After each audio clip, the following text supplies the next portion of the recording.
Hello everyone, welcome back to my channel. Before starting the video, please subscribe and keep watching for more details videos. Coco Gauff's Wimbledon struggles laid bare as Andy Roddick reveals lifelong gap. Coco Gauff's Wimbledon run ended before it kicked off last week. A first-round exit was something no one expected from the world number 2, especially given the fact she clinched a slam just a month ago in Paris. The momentum was there. The inspiration to do better was there with the 21-year-old American. Still, she failed to overcome the grass challenge at the All England Club. Interestingly, she had a plan ready before entering the event to succeed on the green surface. Grass has been trial and error for me. The biggest thing, I think, is just to be more aggressive. Unfortunately, it did nothing to help her form. We're left with unanswered questions as to why the 2025 French Open clay queen couldn't move beyond the first round. But it seems like Andy Roddick has an answer. Speaking during an episode of his Served podcast, the 2003 U.S. Open winner mentioned how ATP pros like Novak Djokovic and Carlos Alcaraz, as well as icons before them, made key adjustments to achieve great results on grass. Compared to clay and hard court, it's relatively faster, which sometimes makes it very tough for most players to adapt properly in terms of movement and speed. You have those light movers who kind of glide. You know, Pete Sampras, Roger Federer, Edberg, Carlos Alcaraz does it now. Novak Djokovic has figured it out where he has that kind of gentle speed that you need on grass to navigate around. Shifting attention to Gauff's struggles on grass at the Wimbledon, Roddick continued. So I think as the playing surfaces have gotten crazy, I think when something becomes fast, I think it exposes certain playing styles that much quicker, because Coco's never practiced fast courts in her entire life. Highlighting the WTA star's inevitable weakness in the faster conditions when stepping on grass, Roddick explained, they've just been in this mono surface for so long. Therefore, she has to change everything she's ever learned for this 3-week season, and even for superhero Avengers like Coco Gauff, that's hard. Well, Roddick's point makes sense as well. It's been evident from Gauff's constant failure to shine at the All England Club. Back in 2019, she made her first appearance at SW19. At 15, she caught everyone's attention after besting 7-time Slam Queen Venus Williams. Sadly, she couldn't stretch her journey further. In the 4th round, Simona Halep defeated her. In 2021, too, the outcome remained unchanged after her loss to Germany's Angelique Kerber. In most recent editions, too, Gauff hasn't left a lasting impression. The Wimbledon's the only slam where she's yet to make an entry in the QF stage, let alone reaching semis or the final. So what's been the major issue behind her unfortunate journey at the Grass Major in 2025? After Diana Yastremska bested her with a score line of 7-6-3, 6-1, Coco Gauff was left in shock. Later, during the press conference, the 2-time slam champion revealed her unfiltered thoughts. To her, it all came down to serving better. I mean, when I can serve well in some games I did is definitely an added threat. She further admitted, I think I didn't serve that well, and obviously I have to be able to counter that and also be as aggressive too as she is at times. For the uninitiated, she committed 9 double faults compared to Yastremska's 3, not to mention the 29 unforced errors. While the Ukrainian hit 16 winners, the American was able to hit just 6. She also cited how making a transition from clay to grass became tough. I think it's just, changing my playing style a little bit, which is difficult cause for me it's like I approach clay, and I play this one way, for however long clay season is 6 to 8 weeks, or I don't know. And then I feel like when I go hard, I don't have to change as much, but I still have to adjust it a little bit. The world number 2 would now like to forget this upset and move forward. There's another slam she has to focus on, the U.S. Open. Do you think the American can make a brilliant comeback at the Flushing Meadows? Let us know in the comments below. A tale of 2 surfaces. Coco Gauff's tennis journey is a study in contrasts. She soared to new heights in 2023 by capturing her first Grand Slam title at the U.S. Open and followed that by winning the 2025 French Open, affirming her status as a force on hard and clay courts. thetimes.co.uk, +15, en.wikipedia.org, +15, profootballnetwork.com, +15. Yet at Wimbledon this year, that momentum collapsed dramatically. Seeded number 2, she was shocked in the first round by Diana Yastremska, losing 7-6, 6-1, a straight sets dismantling that lasted only 79 minutes. People.com, +7, Talksport.com, +7, thetimes.co.uk, +7. In the post-match press conference, tears revealed more than disappointment. They laid bare her inner world. I was mentally overwhelmed by the rapid turnaround after a French Open high and subsequent media frenzy. thesun.co.uk, +2, people.com, +2, nypost.com, +2. She admitted to struggling with her serve, committing 9 double faults and nearly 30 unforced errors, while also lamenting that she didn't have enough time to celebrate and also get back into it. tennisamajors.com, +12, people.com, +12, abcnews.go.com, +12. Her emotional vulnerability, so open in public, spoke to 2 things: the immense pressure of expectations placed on her young shoulders and the unforgiving nature of grass courts, which offer little grace and amplify flaws. 2. The grass court enigma.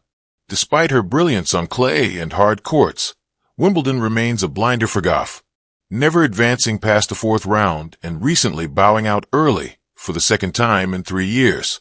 Her Wimbledon resume reads as a painful footnote in an otherwise blazing career. Talksport.com, abcnews.go.com. Why? Part of it lies in the quirkiness of grass itself, unpredictable bounces, a punishing pace, and a premium on clean, aggressive shot-making. For Gauff, whose style thrives on controlled topspin rallies, patient construction, and adaptability, this surface feels like the wrong exercise in the wrong gym. And nonchalance isn't an option. Grass surfaces punish hesitation. Half measures invite disaster. Gauff's forehand, her signature weapon, seems less reliable here. Its timing and swing path, less suited to the low bounce and tight window that grass demands. Combined with a shaky second serve, she found herself on the wrong end of a snowballing collapse. 3. Roddick speaks. Exposure of the lifelong gap. Enter Andy Roddick, Wimbledon runner-up, former world number 1, and one of grass's fiercest competitors. On his Quick Serve podcast and through interviews, Roddick offered both empathy and surgical clarity. He credits her brutality and athletic precision, her style that dominates clay and hard courts, but notes, on grass, she just hasn't had good results, adding that her forehand doesn't help her, especially under the pressure of a powerful opponent. tennisamajors.com, +15, profootballnetwork.com, +15, tennisuptodate.com, +15. His evaluation. Grass is her weakest link due to her style, big swing, heavy spin, and a bigger stride, all great elsewhere, but misaligned for the precision and urgency grass demands. Talksport.com. Still, Roddick's critique isn't dismissive. He praises her mental toughness, her rising body of work, and her ability to win even off days, in clay and hard competitions alike. His core message: this is not a flaw worth criticizing. It's a hurdle to be cleared, a puzzle to be solved. 4. Learning in the limelight. At 21, Gauff already understands the cyclical beauty of tennis. Loss is not shame, it is a rare mentor. She's leaned on that metaphor before, recalling how her early Wimbledon upset in 2019 sparked reflection that fueled her sensational 2023 U.S. Open triumph. TheGuardian.com, +10, THESportsRush.com, +10, abcnews.go.com, +10. She's acknowledging that same spirit today. In tears, yes, but also with resolve. She is reevaluating her grass game schedule, possibly skipping Berlin or adding more matches like Eastbourne. And more importantly, intending to lean into the technical and mental recalibration needed, particularly on her serve and footwork. Talksport.com.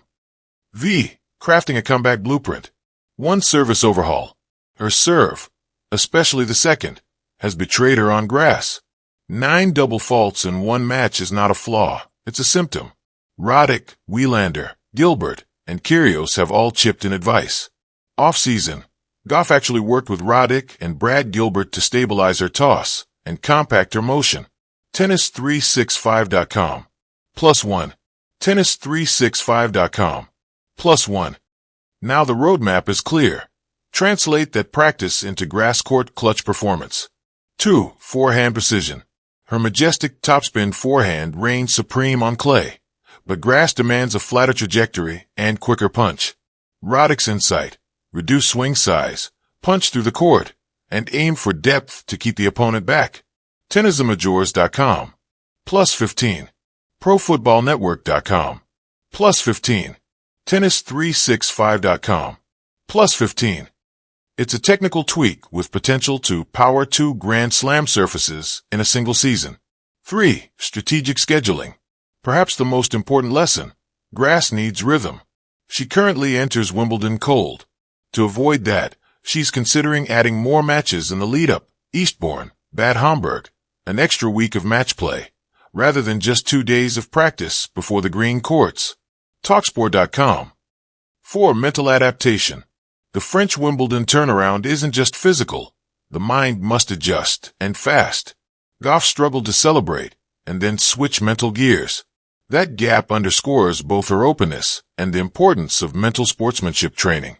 The work she's done under Gilbert, and with her support team, will figure heavily here. 6. Beyond a breakdown, a breakthrough in waiting. This Wimbledon loss is not a career capstone, it's a plot twist. Yes, it hurts. But this is precisely the kind of crucible that refines legends. Gauff's record shows rebound. After her painful Wimbledon 2023 first-round exit, she went on to win the U.S. Open just 7 weeks later. Now, with invaluable feedback from Roddick, who's walked the grass path, and more personal insights into her own game, she's positioned to engineer not just a return to form, but a reinvention. 7. The grass court redemption story. Grass courts test every facet of a player's game: speed, nerve, timing, strategy. They are not forgiving to those in transition. Roddick's description of the lifelong gap isn't a condemnation.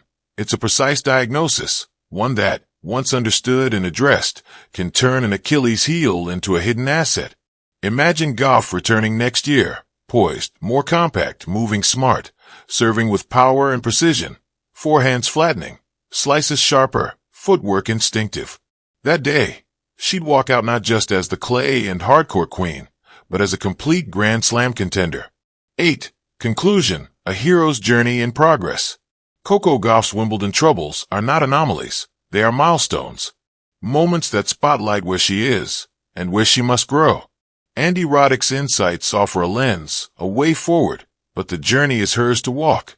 Her story pulses with modern sports archetypes: talent, early triumph, glaring challenge, introspection, reinvention. The world saw her fracture on grass, but the next horizon? That might be her resurrection on it. This is her narrative now, sparkling with potential, sharpened by challenge, grounded in resolve. We watched her rise, and we watched her falter. Now we're waiting for her to return, wiser, stronger, and ready to make grass another canvas for her brilliance.